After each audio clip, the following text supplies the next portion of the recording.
स्वाभाविक रूप से ये वेंकैया नायडू जी का नेटिव प्लेस है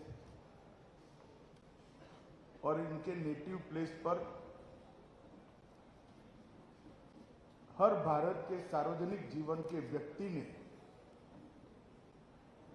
एक छोटी सी भी गतिविधि अपने मूल के साथ जुड़े रहने के लिए करनी चाहिए। इसका एक बहुत अच्छा उदाहरण वेंकैया जी ने प्रस्थापित किया है। इसको देखने के लिए मैं आज यहां पर आया हूं।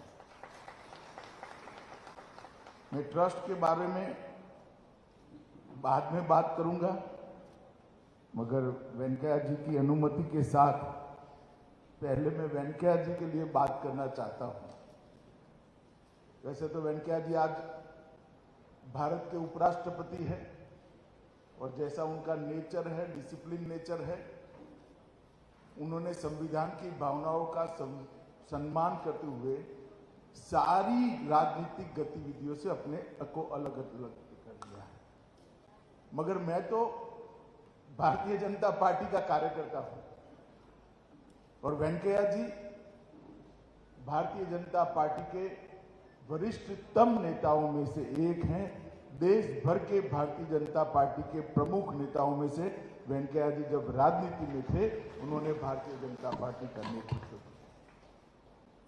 मैं आज आपको बताना चाहता हूं, मैं जब जिले का महामंत्री था, एक डिस्ट्रिक्ट जनरल सेक्रेटरी था, तब वेंकैया जी देश के राष्ट्रीय अध्यक्ष थे और हम सब उनको राष्ट्रीय अध्यक्ष के रूप में काम करते हुए देखते थे। मैं बहुत बचपन से भारतीय जनता पार्टी का कार्यकर्ता बना, लगभग समझ आई, तब से इसी विचारधारा से जुड़ा। मैंने भारतीय जनता पार्टी की गतिविधियों को बारीकी से देखा है और मेरा सौभाग्य रहा, बाद में मुझे भी पार्टी का अध्यक्ष बनने का मौका मिला। तब पार्टी के अंदर जितना भी डॉक्यूमेंटेशन था, उस वक्त सारे मेरे पूर्व अध्यक्षों ने जो काम किए थे उसका मैंने डिटेल स्टडी करने के लिए एक टीम बनाई थी और उसका मैंने भी स्टडी किया था। मैं निसंकोच कह सकता हूं कि वेंकैया जी के अध्यक्ष रहते हुए पार्टी बैक टू बेसिक्स की ओर गई और वहां से पार्टी का ग्राफ ऊपर बढ़ना शुरू हुआ। राजनीति के अंदर कोई भी विचारधारा के आधार पर जब पार्टी बनती है, तब आइडियोलॉजी का प्रचार प्रसार, उसका इंप्लीमेंटेशन ये महत्तम मात्रा में होते हैं। मगर जब राजनीतिक दल होता है तो अनेक प्रकार के उतार चढ़ाव से राजनीतिक दल को आगे बढ़ना पड़ता है और जाने अनजाने में किसी का ऐसा उद्देश्य नहीं होता, मगर कभी ना कभी पार्टी अपने रास्ते से थोड़ी इधर उधर होनी पड़ती है, क्योंकि फ्लेक्सिबिलिटी नहीं है तो पार्टी टिकती भी नहीं। परंतु वेंकैया जी के समय पर जो मैंने कहा बैक टू बेसिक्स, ये वेंकैया जी के समय पर पार्टी ने फील किया। राष्ट्रीय अध्यक्ष का दौरा कैसा हो, राष्ट्रीय अध्यक्ष की अध्यक्षता में कार्यालय कैसे चले, घर से कार्यालय नहीं चलेगा, कार्यालय में से कार्यालय चलेगा। 9 बजे वेंकैया जी का खौफ होता था, स्वयं वेंकैया जी 9 बजे कार्यालय पर आ जाते थे। इतने डिसिप्लिन तरीके से उन्होंने पार्टी को आगे बढ़ाने का प्रयास किया और उस वक्त बड़ा कठिन काल था पार्टी।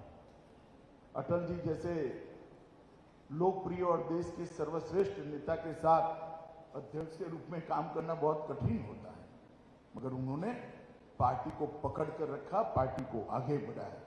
मैं मानता हूं ये बहुत बड़ी बात है और मेरे जैसे हजारों कार्यकर्ताओं के लिए ये सीखने की बात है कि जब आप पार्टी का काम करते हो, हमने पार्टी का ही सोचना चाहिए, पार्टी के ही सिद्धांतों की बात करनी चाहिए। व्यक्ति जरूर महत्वपूर्ण होते हैं, मगर सबसे महत्वपूर्ण पार्टी होती है। और ये लेसन वेंकैया जी ने कोई भाषण करे बगैर अपने कर्तृत्व से सभी राजनीतिक दलों के लिए एक उदाहरण सेट किया था। एक गरीब किसान परिवार में जन्म लेकर समुद्र किनारे से 20 किलोमीटर दूर के गांव में जन्म लेकर भारत का उपराष्ट्रपति बनना, भारतीय जनता पार्टी का अध्यक्ष बनना, अनेक विभागों के मंत्री बनना, और हर जगह पे कंट्रीब्यूशन करना, ये बहुत बड़ी बात होती है। ये बहुत बड़ी बात होती है किसी भी व्यक्ति के लिए, किसी भी पार्टी के कार्यकर्ता के लिए।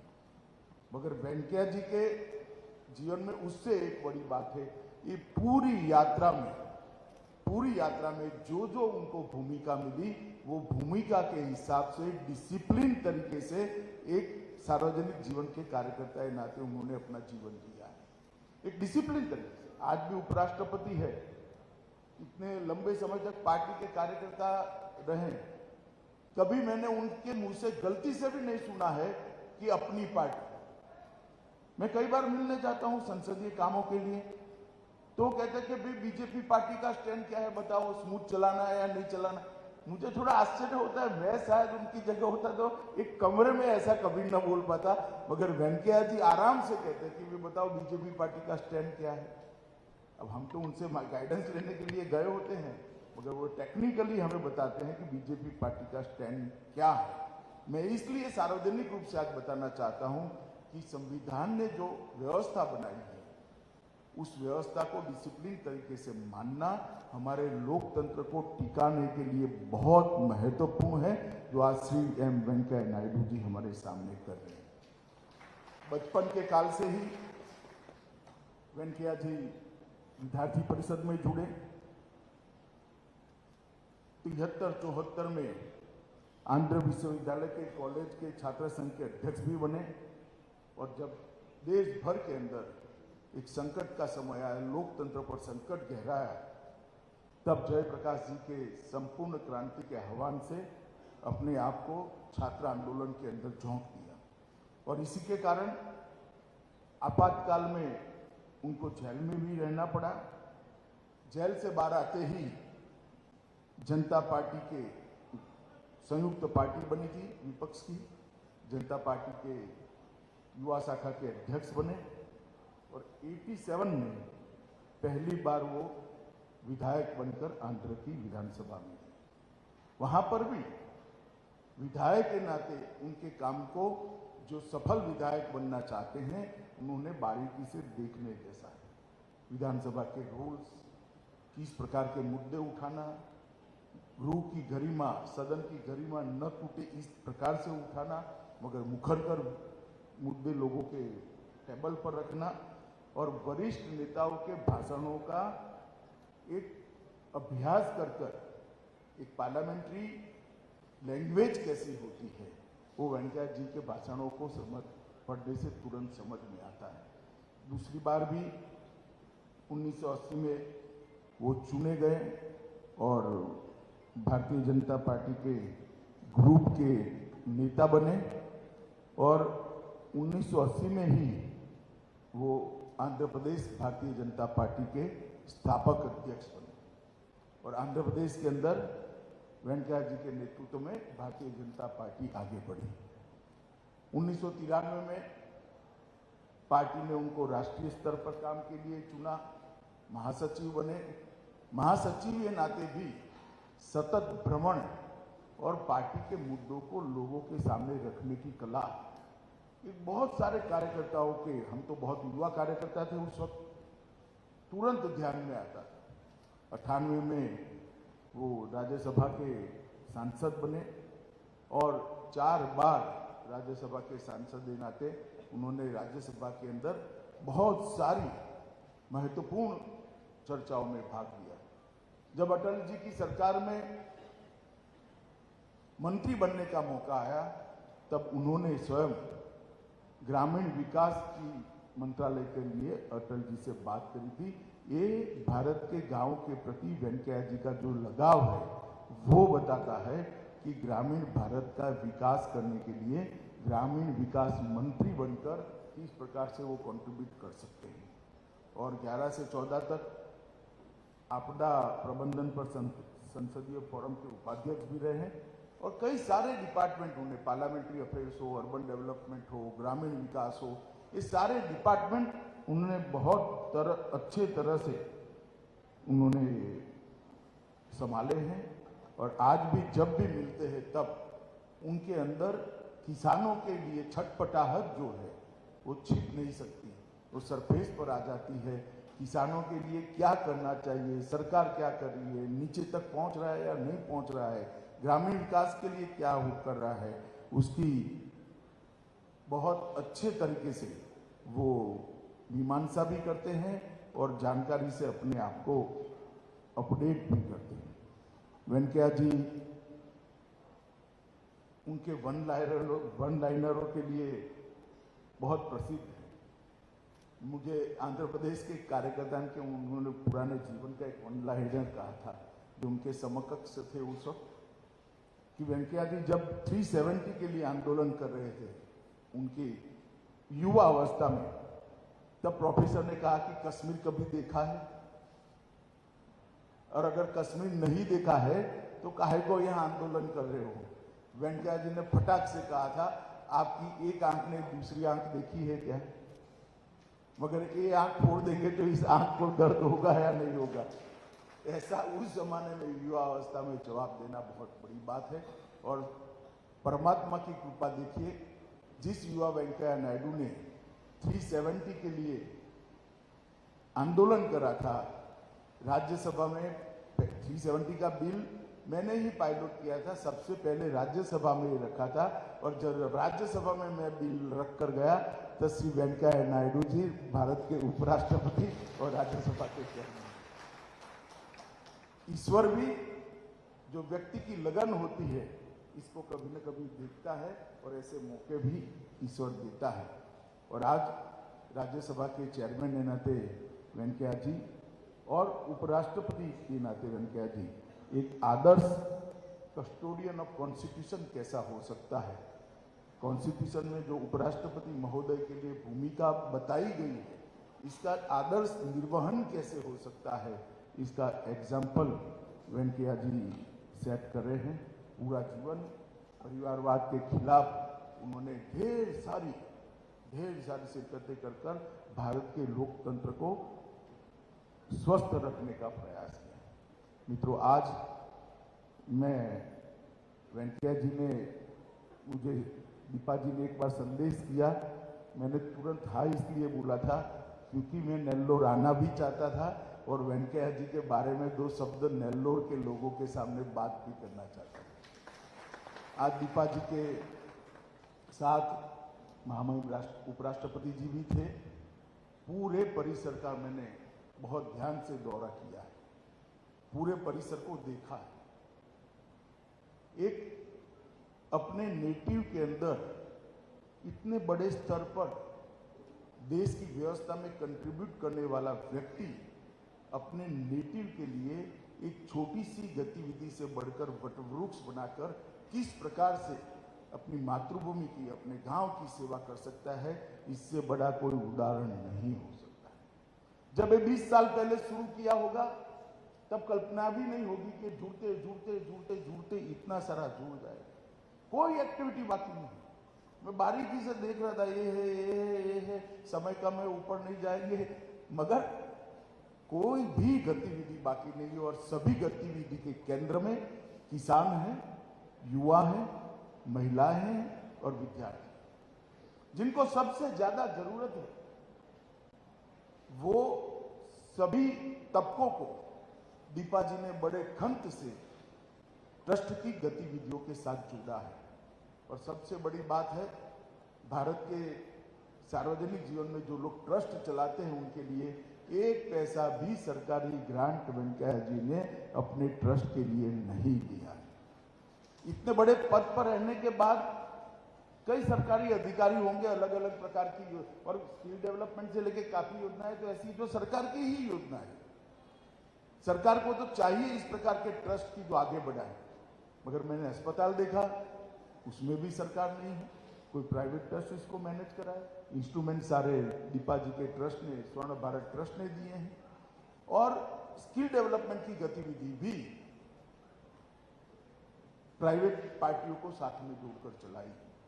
मैं मानता हूं कि ये बहुत बड़ा एक अपने आप में उदाहरण है कि किस प्रकार से एक अपने पैतृक गांव के अंदर, अपने जन्म जहां हुआ वो गांव की कल्याण के लिए किस प्रकार से काम किया जा सकता है।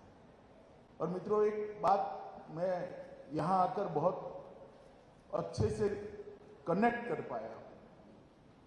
अगर हर गांव में कोई न कोई एक व्यक्ति इस प्रकार की गतिविधियों को उठा ले, अपने आप को बाजू में कर गांव के बच्चों की, किसानों की, महिलाओं की और गरीबों की चिंता करे, तो देश के अंदर एक भी गांव ऐसा नहीं बचेगा जहां ये सब चीजें नहीं होगी।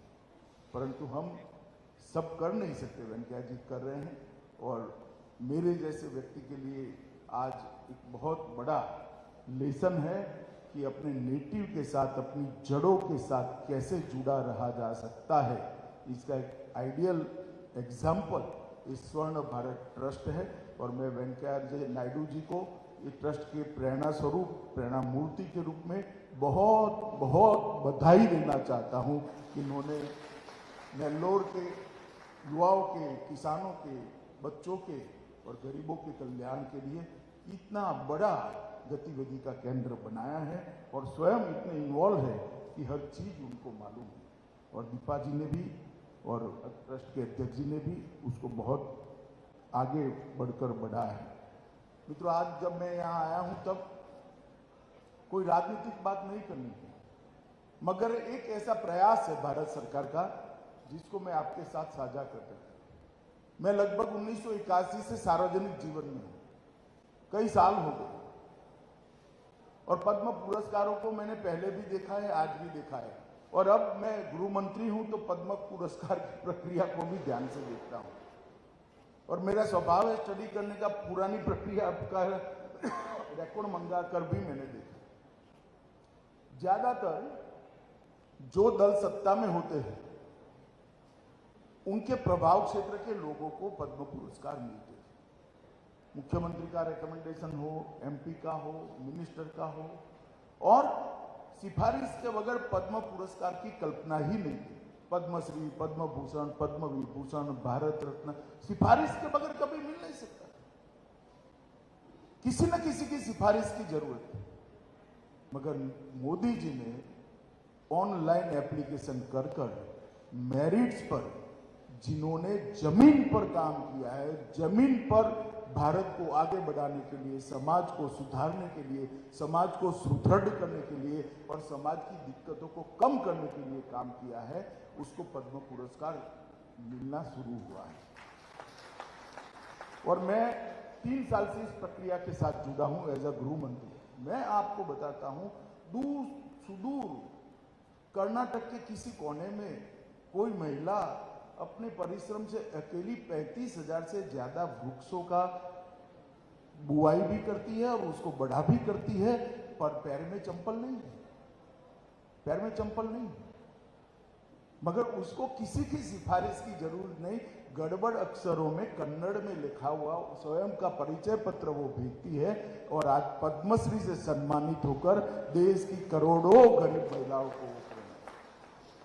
कोई व्यक्ति ऐसा कोरोना काल में होता है जब अपने परिवारजनों का कोई संस्कार नहीं करता था, अंतिम संस्कार नहीं करता था, म्यूनिसिपैलिटी वाले ले जाते थे, और मैंने तो दिल्ली में देखा है 400 लोगों के संस्कार पेंडिंग थे। मुझे स्वयं वो शीत गृह में जाना पड़ा था। उस वक्त एक व्यक्ति 600 लोगों का संस्कार करता है, परिवारों के साथ धार्मिक विधि कर उनकी क्रिया वहां कर वो करता है, और उसको पद्मश्री लेने के लिए किसी की सिफारिश की जरूरत नहीं पड़ती। ये बहुत बड़ी बात है। एक मुस्लिम सज्जन है, लावारिस लाशों को, कोई भी पुलिस स्टेशन में लखनऊ में लावारिस लाशों को आज तक आप मान नहीं सकते, मुस्लिम सज्जन ने 30,000 से ज्यादा लावारिस लाशों का अग्नि संस्कार किया है, और वो सारे के सारे हिंदू थे, बहुत कम मुस्लिम।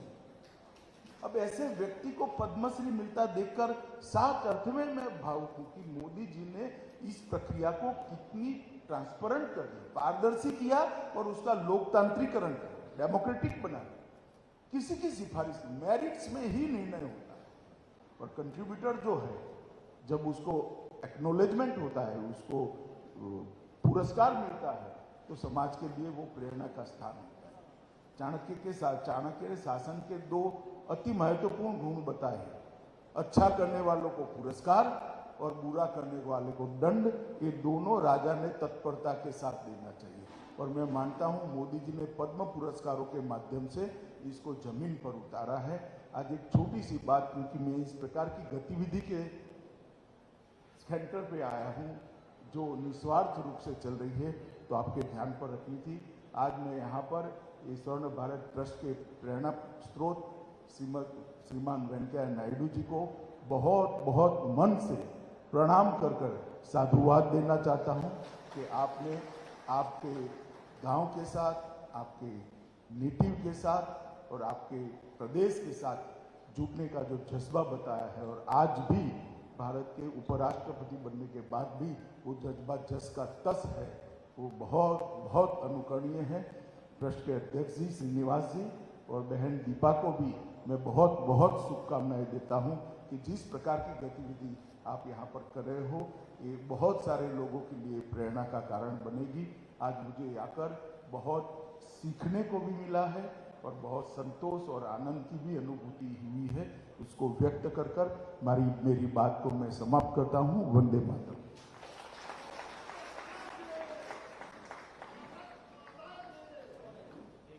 हृदय से